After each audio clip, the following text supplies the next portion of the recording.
Hey guys, it's Amy from Our Crazy RV Life. Today's video is different because of COVID-19 stay-at-home protocols. Since we can't get out and make video, we're doing it this way.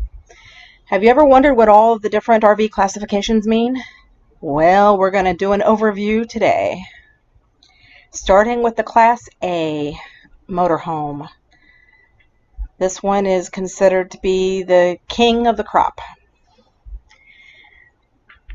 There's a lot of pros and cons to a Class A.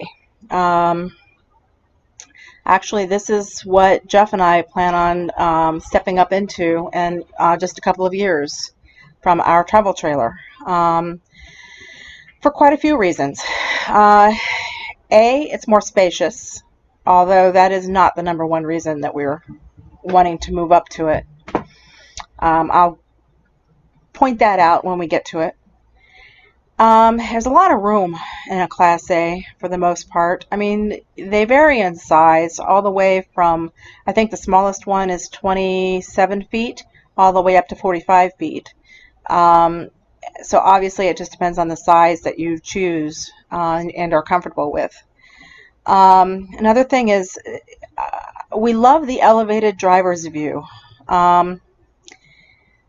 You can see, for the most part, you can see more of the traffic around you, especially if you utilize your mirrors the way you should. And B, oh my goodness, what a vista you get when you're driving down the road and can see all that scenery. Another thing we like about it is when you're traveling, there's no need to get out of the RV when you're stopping for rest stops or even to stop overnight. If it's pouring down rain, which we've endured a few times, you don't need to get out of the truck to set up your RV.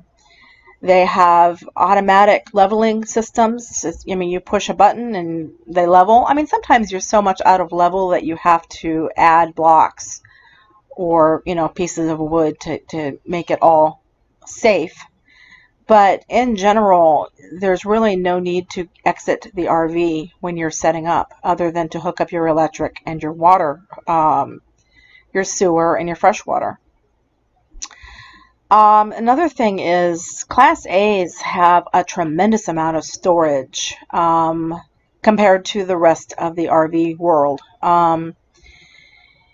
You're going to vary, from size of the RV to whether it's a gas RV or a diesel RV. Diesel RVs tend to have more storage than gassers, just because you don't have that drivetrain running down the center of the RV. I mean, compared to what we have now, we have a 27-foot travel trailer with minimal storage. And holy cow, a Class A, whether it's a gasser or a diesel, will feel like a mansion to us when we get into it. Another thing too is with a Class A, you can tow a fuel-efficient vehicle with you for your sightseeing and your errands. When you're in a travel trailer, like we'll talk about later, your sightseeing vehicle and your errand vehicle is your tow vehicle, which is a truck. And trucks do not get the best gas mileage, relatively speaking. Another thing with the Class A's is the larger water tanks. We have 40-gallon water tanks in our travel trailer, and for the most part, a lot of the Class A's are at least double that. So we are really looking forward to expanding our boondocking range and not having to worry so much about the water storage. And Class A's are great for people who want to change locations frequently. They're a lot easier to set up and break down than travel trailers, fifth wheels. They're just user-friendly when it comes to that. And they're great for full-timers, which is what we are. Now, real quick, for the cons, they can be very expensive. They can be difficult to maneuver. The driving compartment is part of the living area, which some people don't like. There is the need for the separate vehicle for sightseeing and errands. And the vehicle height can be a hazard. And it's also a fuel hog. And yes, I just realized there was an error in the graphic. I included a pro in the con section. I'm sorry. Oh well, c'est la vie. All right, next up is the Class B, otherwise known as conversion vans, sprinters, what have you. These guys are really easy to drive and maneuver. And again, there's no need to exit the RV during stops. It's all one unit. The Class B itself can be used for your sightseeing and errands. They're small enough and they're maneuverable enough that that's easily done. If you can pull a large van into a parking spot, you can pull one of these into a parking spot. Now, there are Super Bs, which we will talk about at a later time. The next few weeks, I'm going to be breaking these down and delving deeper into each class, and we'll talk more about that later. Now, you can tow a small trailer, like for a motorcycle or a small boat, with a Class B. So if you've got little toys that you want to take with you, you can do that. And these fit into very small campsites. So they're nice if you're wanting to fit into a small, like a site at a national park or something like that. And they're relatively fuel efficient. Some of them, I've heard some of them get 20 to 22 miles to the gallon, which is equivalent to what a mid-sized truck gets without towing. Now for the cons. For us, there are a lot of cons. Yeah, they're very expensive for the size. They have very small water tanks. Very little storage in these Class Bs. And if a Class B has a bathroom, it's usually a wet bath or a shower toilet combined all in one, where the toilet is actually in the shower. Very limited solar capacity due to the smaller roof surface. And the bed is usually a Murphy bed or a drop-down bed that drops down from the ceiling. Most of them have the Murphy beds or the modular beds, which is the kind that you put two small sofas together to make a bed. To us, they're not very full-timer friendly, and tiny kitchens. Again, this is just personal opinion. We feel that Class Bs are more for weekend warriors or people who travel a lot for, say, employment that just need a place to stay outside of a hotel for a single person. I would find it very difficult, and Jeff agrees with me, find it very difficult to live full-time as a couple in a Class B. There's quite a few people out there that do it, and kudos to them. It's personal preference. So that's a Class B in a nutshell.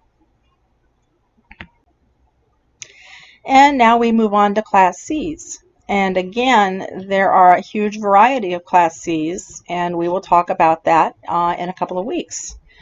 The pros to Class Cs, again, they're relatively easy to drive and maneuver.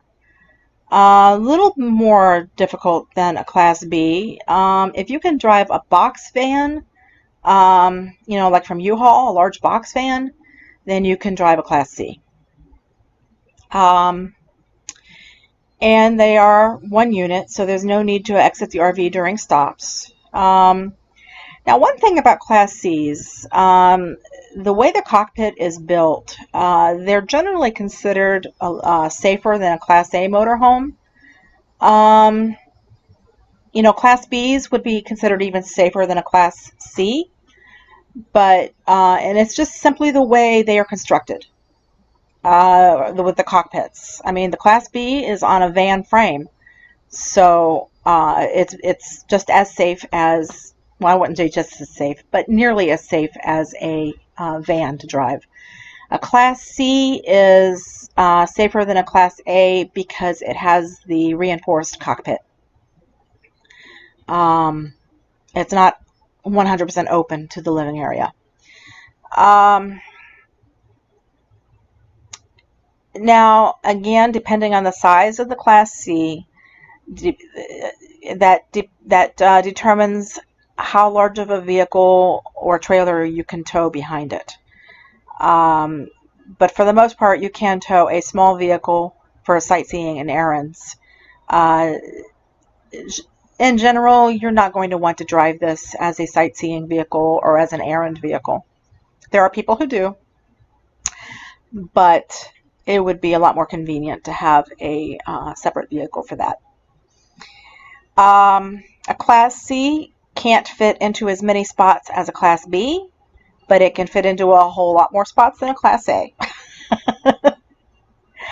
The cons to a Class C, again, they're expensive. I don't feel from what we've learned, what we've seen, that they are as expensive as a Class A or a Class B, depending on the Class C. And like I said, we'll get into that in a couple of weeks.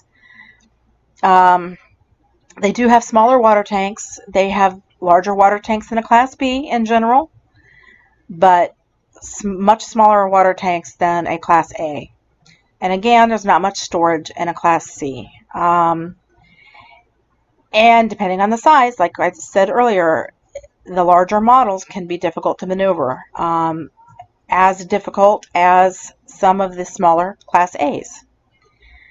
And like I said before, usually you would need a second vehicle for sightseeing and errands.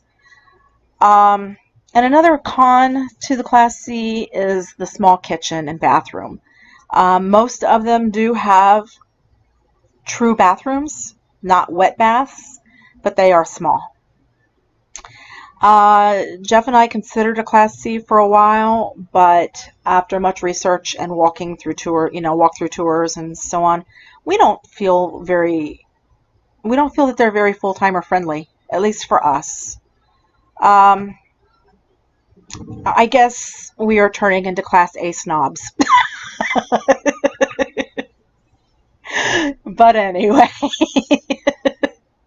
no offense to anybody who has a Class A. I mean that very, very humorously. We just feel that the Class A would suit us better for our full-time ambitions. I mean, we're full-time now, and we're grateful that we did it when we did, especially now through COVID-19. But I think we're both agreed that we'll be much happier in a Class A. So anyway, now to fifth wheels. Honestly, if we had had the right truck for a fifth wheel, we probably would have gone fifth wheel route versus the travel trailer route. But we had the truck first. And also, for our first trailer, we didn't want to spend a lot of money. So we ended up with the trailer that fit our budget as well as our needs for now. It's a good entry-level trailer. Okay, so the pros to a fifth wheel is that they are easier to tow and maneuver than travel trailers. They're easier to tow. They're safer to tow in general if you have the right sized truck with the right setup. Fifth wheels tend to be much more spacious than travel trailers. You get, in general, a lot more storage in a fifth wheel than you do a travel trailer. And again, your tow vehicle doubles as your sightseeing and errand vehicle, which, I mean, that's a two-edged sword. It can be a pro and a con. Fifth wheels are generally well suited to full-timers who remain stationary for longer periods of time, just because of the setup and breakdown of the campsite. There's a lot of people that use them, that move frequently. And I'm just saying from experience with the travel trailer that a motorhome is more compatible with moving more frequently. Again, that's just our opinion. The cons to a fifth wheel, they take more skill to drive than a motorhome. You have to exit the truck to access the fifth wheel during stops. So you're going to get out in that weather, whether you like it or not. Fifth wheels, I know that there are a lot out there that advertise they are half-ton friendly. We don't believe that. After doing much research, we believe, in our opinion, that fifth wheels require at least a 3/4 ton truck, and preferably a 1-ton truck to tow safely, with the proper hitch and brake setup and so on and so forth. Larger models can be difficult to maneuver. They make monster-sized fifth wheels, just as big as the Class A's. The height of a fifth wheel can also be a hazard. They are very tall. They are as tall, if not taller, than some Class A's. And they require a special hitch in the bed of the truck. So you also have the expense of that hitch. You have the loss of the use of your truck bed, which a lot of people use. I know we use our truck bed for transporting our generators and our bicycles and all, all that kind of stuff that doesn't fit into the trailer. So, I mean, on one hand, you have more storage in the trailer, but you lose the storage in the bed of your truck. So, a lot of people swear by fifth wheels, and I have towed fifth wheel horse trailers, and I do believe in their stability. I do believe in their safety over a travel trailer or a bumper pull horse trailer. So I do give them that.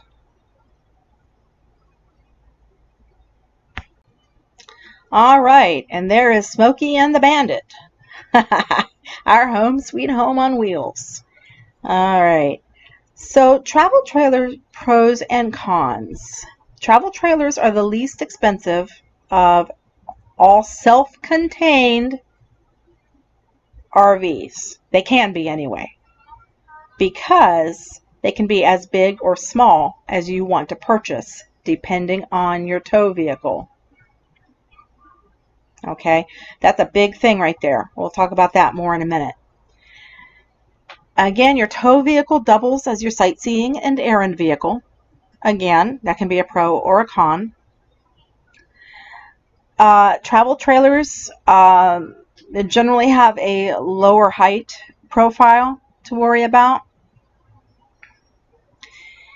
And there's really no special hitch required to tow a travel trailer, just the simple chassis hitch that matches the weight requirements of the trailer.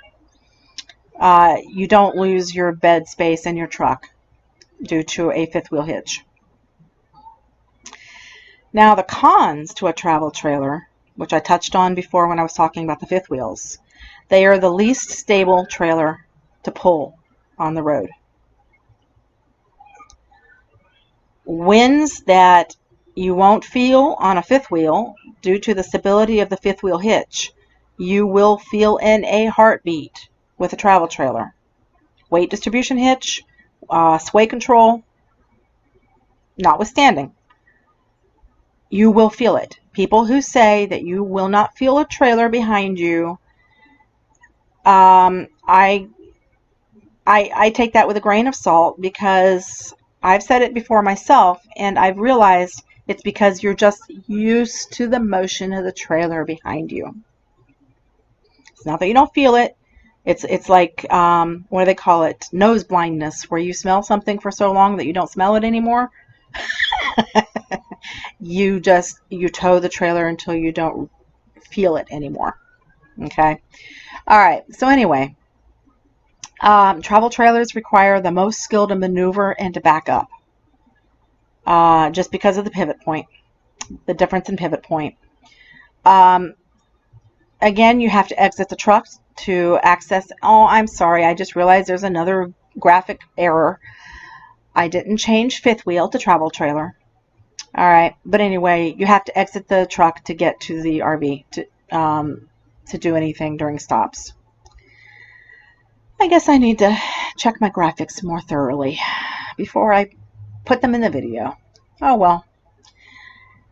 COVID-19 brain, right? All right, so with travel trailers, there tend to be a lot less storage than in a fifth wheel. I would, again, because there are so many different sizes, you can get a travel trailer as small as, I think, 12 feet. Actually, probably smaller than that if you go teardrops. And again, we'll be doing this and talking about this in more detail in a few weeks.